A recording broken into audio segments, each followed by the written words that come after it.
Have you ever been to a really great event? Lots of chatting, lots of socializing, easy banter. Or have you ever been to a really bad event? Awkwardness, lots of silence, just really naughty interactions. It might have had something to do with the setup of your event. My name is Vanessa and I teach you how to hack human behavior. In this video, I'm going to talk about how seating can affect your behavior.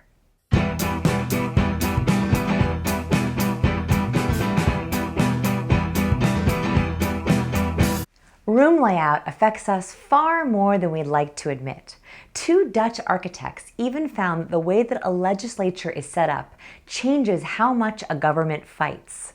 They spent 6 years collecting and analyzing the architectural layouts of chambers for each of the United Nations' 193 member states. They found there are only 5 options, and they say a lot about the government. For example, the semicircle design of the US Senate and House fuses the members of Parliament into a single entity, while the British model of opposing benches provokes a more heated debate than the single body that's created in a semicircular setting. And the classroom setup, which has members focused on a single speaker, tends to occur in countries with a low rank on the Economist Democracy Index, like North Korea, China, and Russia, who all meet in classroom-style settings. Fascinating, right? So when you're thinking about setting up your room or your event, there are actually 11 different styles you can choose from. Let's go through each of the styles and the pros and cons for your choice. Number 1, theater. This is the simplest of all the styles, and you're probably most familiar with it in a movie theater. This is when all the seats are aligned in consecutive straight rows. Positives. All of the seats are facing forwards towards the front of the function room, and maximum seating capacity is achieved. Negatives. The audience is quite closed in, needing to push past other audience members to enter or exit. Aisles are required to ensure sufficient access to seating area. There is no provision for note-taking or consumption of food or drink. Lastly, the audience interaction is hindered as audience members can't face each other. This is most popular for big meetings, annual gatherings, and product launches. Number 2, classroom.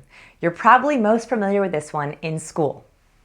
This is when chairs and tables are aligned in consecutive straight rows. Positives. All the seats are facing forwards towards the front of the room. It allows for note-taking and consumption of plated food or drink. Negatives.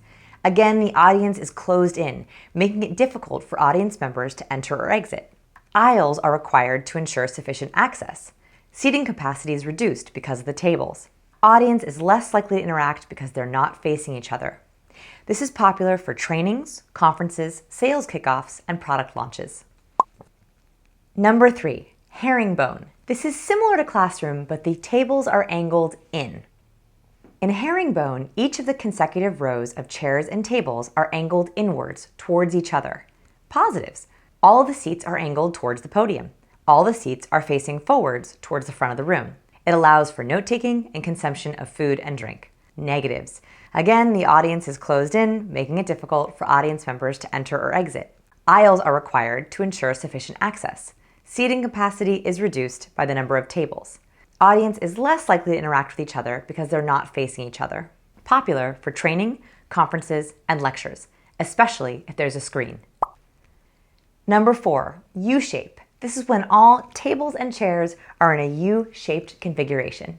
In this shape, all tables and chairs are arranged in an open-ended configuration with the audience facing inwards. Positives. The open end allows for a focal point or presentation area. It allows the presenter to approach and engage with each audience member. Audience interaction is enhanced with audience members facing each other. Negatives. Inefficient use of floor space with seating capacity greatly reduced. And a large proportion of the audience are seated side-on to the presentation area.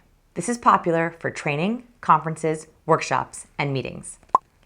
Number 5, the horseshoe. This one is similar to the U-shape, but there are no tables, only chairs. All the chairs are arranged in open-ended configuration with the audience facing inwards. Positives. The open end provides a focal point and allows for a nice presentation area. It also allows the presenter to approach and engage with each audience member. Some negatives. It's a great inefficient use of floor space with seating capacity reduced. Aisles are required to ensure sufficient access to the seating area. There is no provision for note-taking or consumption of food and drink. It's popular for large meetings, presentations, and team briefings. 6. The hollow square. This style is similar to the U-shape. However, there are 4 sides and no open end, with the audience all facing inwards. Positives. Audience interaction is fully enhanced, with audience members all facing each other. It also allows the audience to consume plated foods or drinks and take notes easily. Negatives. Seating capacity is reduced. It doesn't allow for a main presentation area or one focal point. It's extremely popular for discussions.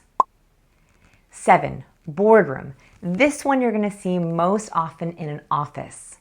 It's a smaller version of the hollow square or U-shape. However, there is a large elongated table with the audience all facing inwards. Positives. Encourages audience interaction. Negatives. Restricts the position of a presentation area or focal point. Typically, this happens at the end of the table. It's popular for small meetings, one-on-one interviews, small presentations, and team briefings. Number 8. Banquet. This is most common at weddings and galas and award dinners. This style is similar to a round dinner table, with the audience seated around the circumference facing inwards. Positives. Audience interaction is fully enhanced, with each audience member facing each other. Negatives. The audience is closed in, needing to push past each other to enter or exit. Popular for gala dinners, awards nights, Christmas parties, weddings, and other informal events. Number 9. Caberet. This is my favorite for when I'm teaching or giving lectures. It's similar to banquet style with open-ended tables. Each table has an open end with the audience seated in an arc facing forwards. Positives. The open end allows for a focal point or presentation area. Negatives.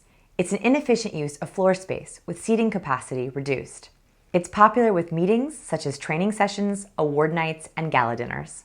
The reason I like this one if you're teaching is because everyone can clearly see you and the slides, but when you do group activities or partner discussions, they can easily see each other. Number 10, cocktail. This one isn't similar to any of the others because there are literally no tables or chairs. Cocktail, just like a cocktail party, is all standing space. Positives, the most efficient use of floor space with maximum room capacity available. Audience interaction is greatly enhanced, with audience members able to freely mingle and roam. Negatives. Audience is standing with no opportunity to sit and rest. Does not allow for note-taking or consumption of food and drinks. It's popular for cocktail parties, weddings, Christmas parties, and other social events. Number 11. Lounge zone. This is the most informal of all your seating arrangement choices. This is a mix of sofas, chairs, coffee tables, bar tables, and ottomans in clusters to form a creative, informal space. Positives. Great for encouraging networking and giving attendees an informal seating area to relax and mingle. Can be used to create a sense of space within a larger venue, and the style of furnishings can also enhance your event's theme. Negatives. Some venues don't have the space to allow for a lounge zone. A relaxed styled area may not suit all event types. Here's the most important part of this video. There's no best or worst of these 11 styles. It all depends on your goals for your audience members and your meeting. For example, if you have a teacher or a lecture, you want everyone facing to the front of the room. But if your goal is to get audience members to mingle and meet each other, you might want a less formal space or have audience members facing each other. So think about the goals of your meeting or event and choose the seating style that best matches those. That's going to give you the best possible event with the best possible outcome.